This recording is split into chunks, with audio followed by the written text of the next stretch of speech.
ফিরিস্তা জাহান্নামের ভিতরে ঢুকবে, ঢোকার পরে ডাইনে তাকাবে, বামে তাকাবে, চতুর্দিকে তাকানোর পর কোথাও কাউকে খুঁজে পাবে না, শুধু আওয়াজ শুনতে পাইবে, ইয়া হান্নান ইয়া মান্নান। ফেরেশতা আল্লাহ পাক রব্বুল আলামিনকে ডাক দিয়ে বলবে, ও মালিক, জাহান্নামের ভিতরে চতুর্দিকে তাকায় দেখলাম কোথাও তোমার গোলামকে খুঁজে পাই না, শুধু আওয়াজ শুনতে পাই।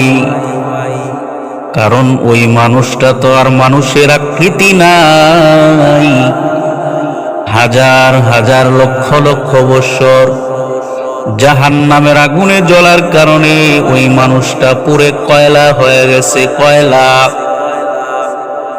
আল্লাহ পাক রব্বুল আলামিন ফেরেশতাকে ডাক দিয়া বলবে, ও ফেরেশতা, তুমি জাহান্নামের ভিতর থেকে বের হয়ে আসো।